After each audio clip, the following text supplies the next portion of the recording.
오늘 새벽에 있었던 경기였습니다.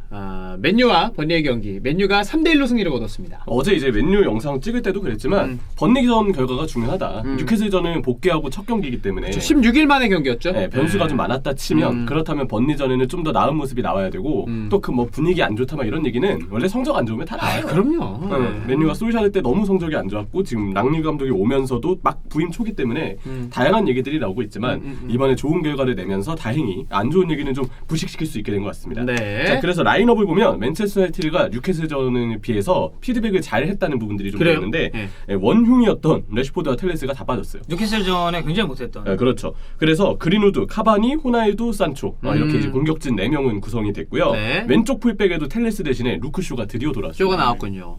역시 뭐 쇼가 나와야 일단 빌드업 과정부터 달라져요. 그럼요. 쇼는 팀 자체를 전진시키고 본인도 적지독수의 위치를 찾아가면서 훨씬 더 팀을 올리는 전진시키는 데 있어서 좋은 옵션이 될 수밖에 없습니다.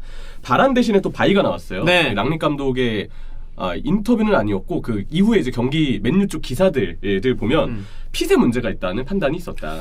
사실 저희가 그때 우리 그 뉴캐슬전 16일 네. 만에 경기했을 때 그 영상 찍었을 때도 바란이 핏이 될지 안 될지 모르겠다 했는데 선발 출전했는데 아니나 그렇죠. 다를까 좀 바란이라는 이름값을 생각했을 때 굉장히 좋지 못했던 경기였어요. 실수가 좀 있었죠. 맞아요. 그때 경기는 치명적이었죠. 그래서 바란이 아직 2달 만에 경기를 이제 막 치렀던 뉴캐슬전이기도 하고 좀 급한 복귀라고 생각을 해요. 그래서 아직은 막 무리해서도 계속 연속으로 경기를 뛰면 선수 본인의 몸 상태가 더 안 좋아질 수도 있을 뿐더러 경기를 뛸 만한 컨디션도 아니라고 본 것 같아요. 그리고 닌델로프는 지금 코로나 때문에 자가격리 중이죠. 그래서 이날은 바이가 또 선발로 나왔습니다.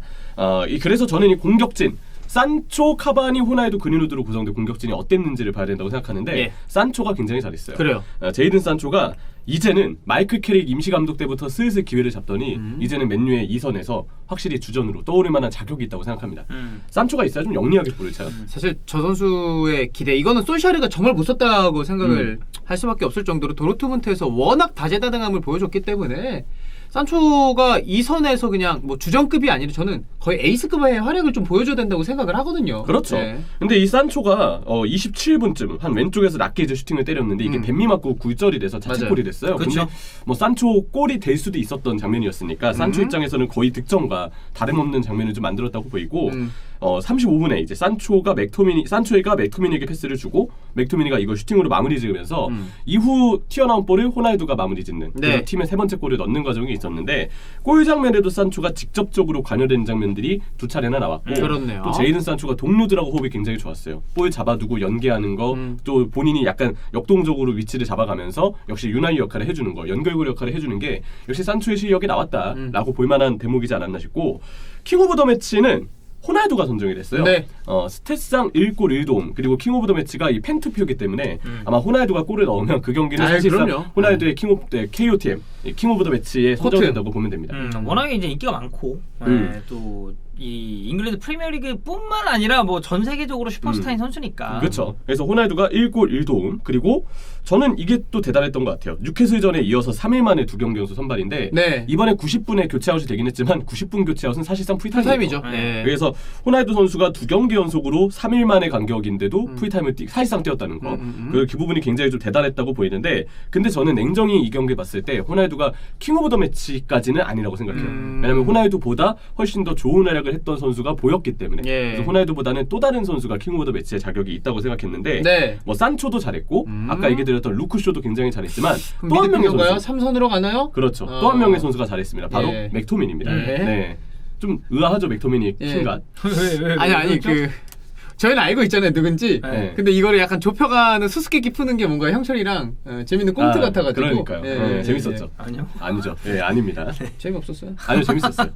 재미없었어요. 존도 재밌는데요. 재밌었어요. 재밌었어요? 재밌었지. 재밌었어요. 형철이가 행복하면 됐죠. 맞아요. 형철 그 이스타TV 영상집에 법칙이 있습니다. 뭐죠? 형철이한테 욕하면 안 돼요. 왜요? 그럼 당신 욕을 존나 먹습니다. 나 형철이 욕 안 했는데 근데? 형철이한테 노잼이에요. 이런 얘기 하면 안 돼요. 진짜? 개꿀잼이에요. 재밌습니다. 형철이가 행복하다면 그걸로 오케이. 아싸. 자, 맥토미니 킹갓에서 네. 준비했습니다. 예. 8분 만에 했던 선제골은 넣었죠. 와, 저는 그 슈팅을 본 거는 좀 대단했다고 생각했어요. 그래요? 거기서 과감하게 슈팅을 때리겠다는 선택을 하는 판단을 하는 선수가 사실 많지 않을 거라고 보는데 맥토미니는 과감하게 때릴 것을 생각했고 슈팅이 갈 수 있는 길목, 뚫리는 길목을 정확하게 봤다고 일단 보였고요. 맥토가 사실 이제 지금까지의 폼이 만족스럽지 못했기 때문에 오늘의 활약상이 조금 더 고무적인 게 아닌가라는 생각도 들고. 그리고 최근에 지금 맥토미니가 골을 넣긴 했지만 3선의 득점도 득점인데 3선의 슈팅도 최근에 좀 보는 기억 자체가 없었던 것 같아요. 그렇기도 하죠. 그죠? 근데 맥토미니가 좀 시원하게 슈팅을 좀 보여줬고 이번에 또 슈팅이 많았어요. 호날두의 그 세 번째 골도 맥토미니의 슈팅이 또 네. 만들어줬기 때문에 이 골이 맥토미니 올 시즌 첫 골이고요. 골도 들어가고 퍼거슨 경이 경기장에 와서 기뻐하는 모습이 포착이 됐어요. 이 12월 31일이 퍼거슨 감독의 생일인데 이날 경기는 현지 시간 기준으로 12월 30일에 열렸죠. 그렇죠. 그래서 그 맨유 쪽 기자들의 기사를 보니까 31일이 생일인 이 퍼거슨 경 생일 이브 때 맥토미니가 축포를 쏘아 올렸다. 이런 이제 표현을 또 하더라고요. 그리고 이제 맥토미니는 또 맨유 유스 출신이고 어떻게 보면 그렇죠. 퍼거슨과 같은 기간에 맞아요. 맨유에도 있었으니까. 그리고 스코틀랜드 선수니까 스코틀랜드 감독이고. 자국이고.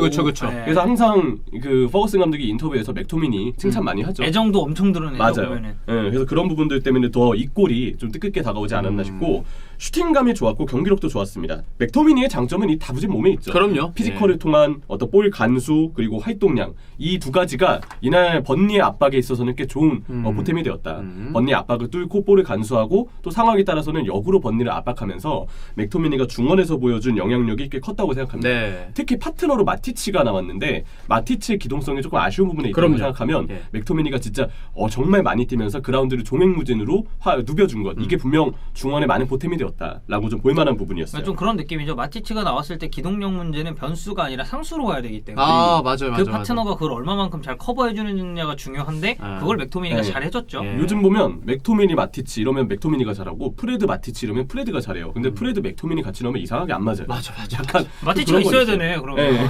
그러게요. 마티치가 있어야 되네. 그런 그것만 거지. 듣고 마티치랑 같이 뛰네? 내가 오늘 존나 열심히 뛰어야 되겠다. 그러면 잘 되는 느낌. 프레드? 이 새끼 많이 뛰는데? 그래. 덜 뛰어도 되나? 약간 이렇게 되는 거지. 맞아. 그럴 수 있지. 수수께끼인 것 같아요. 좀 나중에 좀 더 경기들을 보면서 왜 그런지 한번 파악을 해봐야 될 것 같고 랑릭 인터뷰에 따르면 좀 안타까운 소식이 있었습니다. 맥토미니가 요즘도 잔부상을 안고 뛰고 있나 봐요. 랑릭의 인터뷰를 보니까 경기 당일이 되어서야 30일 오후 2시가 되어서야 맥토미니의 출전을 결정할 수 있었다. 그는 여전히 발목에 문제가 있었고 하프타임 중 팀 닥터도 그가 고통을 안고 뛰고 있을 것이라며 밝혔대요. 그래요. 근데 그런데도 맥토미니가 이 종횡무진 활동량을 보여준 거는 충분히 칭찬받을 만하다. 그러니까 물론 그 잔부상이 없는 선수는 없습니다. 맞아요. 저는 그렇게 생각하거든요. 그렇다 하더라고. 프로 선수들은 네. 진짜 몸 컨디션이 아예 안 아픈 100% 날이 없다고 하더라고. 그래서 이제 그리고 이 발목이라는 부위가 물론 이제 뭐 유럽에서 뛰는 선수들과 뭐 차이가 있을 수도 있겠지만 K리그 선수를 만났을 때도 물어보면은 발목 부상이 진짜 고질적으로 계속 잔부상이 많아지는 경우가 많다 그러더라고요. 밟히고 까이고 튀고 뭐 별일이 다 있으니까. 완전 어떻게 보면 볼 경합에 있어서 직결되는 부위잖아요. 여기는. 맞아. 뭐 허벅지나 이런 데야 햄스트링에 올라오거나 아니면은 뭐 이렇게 부딪혔을 때 뭐가 좀 안 좋아질 수는 있겠지만 발목은 그냥 90분 내내 시도 때도 없이 이렇게 계속 되는 거예요. 그러다 보니까 자연스럽게 이런 잔부상도 맥토미니가 안 올 수밖에 없네요. 더군다나 이 선수는 활동량도 많고 엄청나게 부딪히는 선수인데. 그렇죠. 수비 라인을 보호해줘야 되는 위치니까 얼마나 그런 게 더 많겠어요. 활동량이 또 많고 네. 그러니까 그 활동량을 뛰는 것 자체에서 몸 자체를 지탱해야 되는 발목이 얼마나 큰 부하가 맞아. 뭐 이런 생각을 하지 않을 수가 없고요. 근데 이제 맥토미니가 이날 분명 좋은 활동량을 보여주고 커팅도 해주고 이 간수도 해주고 했지만 그래도 단점은 남아 있습니다. 왜냐면요. 킹가수로 꼽았잖아요. 근데 이번에 맥토미니의 패스 성공률이 폼목 기준으로 75%가 찍혔어요. 이게 중앙 3선 미드필더라는 포지션 특수성을 감안했을 때 높은 수치는 아니죠. 그렇죠. 75%는 좀 아쉬운 수치죠, 사실. 그만큼 이제 패스 미스가 좀 많다라는 게 되는데 경기를 봐도 맥토미니가 이번에 번리전에 킹가수로 뽑지만 패스 미스가 없었던 게 아니에요. 그래서 이제 맨유 팬들이 맥토미니가 잘했잖아요. 근데 좀 꾸준하게 이 정도는 해줄 수 있을까라는 거에 대해서는 의문을 다들 가지고 계세요. 저도 그래요. 그러니까 이런 플레이 스타일 상에서 네. 패스 성공률을 좀 봐야 되는 건 사실 부패도 패스 성공률이 그렇게 높지 않아요. 근데 부패 같은 경우는 다르지? 스타일 자체가 워낙에 전진 패스 위주로 하다 보니까 그렇죠. 이거는 끊기는 경우가 많은데 맥토미니 위치는 조금 더 볼을 키핑해야 되는 자리란 말이죠. 그렇죠. 그런 면에서 75%라는 수치 그리고 형철이가 말했듯이 경기 도중에 좀 맨유 팬들 입장에서는 할 만한 그런 패스 미스가 몇 차례 있었다는 맞아요. 거죠. 왜냐면 저기서 뺏기면 바로 포백이 이런 상대 공격수들에게 위험 노출이 되기 때문에. 그러니까 브루노 페르난데스가 패스를 해서 뺏기는 위치는 상대 진영일 가능성이 높고 근데 맥토미니는 비교적 맨유 진영일 가능성도 높고 맞아요. 아래 지역일 가능성이 높죠. 그리고 맥토미니의 패스가 전환으로 될 때 패스가 끊기면은 위쪽으로 갔던 공격수들이 그리고 미드필더들이 풀백들이 스프린트를 뒤로 끊어요. 맞아요. 이게 팀적으로 굉장히 마이너스예요. 그래서 맥토미니가 그 3선 자리에서 횡 패스를 주거나 주위 동료들한테 조율을 해줘야 되는 조금 짧게 패스를 줘도 되는 상황에서도 미스가 나온다는 거. 맞아요. 맥토미니가 그 미스를 범한 장면들을 보면 저는 아직 그 패스 시야에 문제가 좀 있는 부분이 있다고 생각해요. 넓게 미리 봤으면 충분히 빠르게 볼을 줄 수 있는데 이 시야 자체가 확 트이지 않으니까 좁은 공간 내에서 볼을 어떻게 할지 막 그 패스 강약 조절도 어려워하고 어떻게 처리를 해야 될지 판단도 못 서니까 결국 미스가 많아지는 것 같다. 그리고 맥토미니가 패스 강약 조절이 늘 좀 아쉽다는 느낌을 받거든요. 그래서 그러다 보니까 받는 선수가 되게 어려워할 수밖에 없는 그쵸. 혹은 실수의 가능성이 많아질 수밖에 없는 패스가 나가는데 그런 아쉬움은 있지만 그래도 맥토미니는 활동량과 또 아까 얘기 드렸던 슈팅 능력에 대한 장점은 틀림없이 돋보인다. 네. 그렇다면 이 선수를 어디에 써야 할까? 3선인가 2선인가? 결국 킹갓이지만 다시금 맥토미니에 대한 의문을 조금 남기게 만드는 경기였다고 생각해요. 저는 맥토미니 되게 좋아하는 선수고 멋있어요. 네, 또 이제 제가 추구하는 근본론에 아주 적합한 헤어컷이라서 헤어도 진짜 엄청 단정하잖아요 머리가. 그리고 옛날에 인터뷰 그런 거 있었잖아요. 유스들 막 뭐 그런 장신구 하고 막 차 타고 이러면 내 씨가 가서 뭐라 할 거다. 이런 내용이 멋있어요. 황덕현의 근본론. 맞아요. 근본이에요 맥토미니. 이제는 잊혀진 별명이 된 것 같아요. 황근본. 황근본. 자 맥도미니 화이팅. 맥도미니? 맥토미니. 네. 바모스.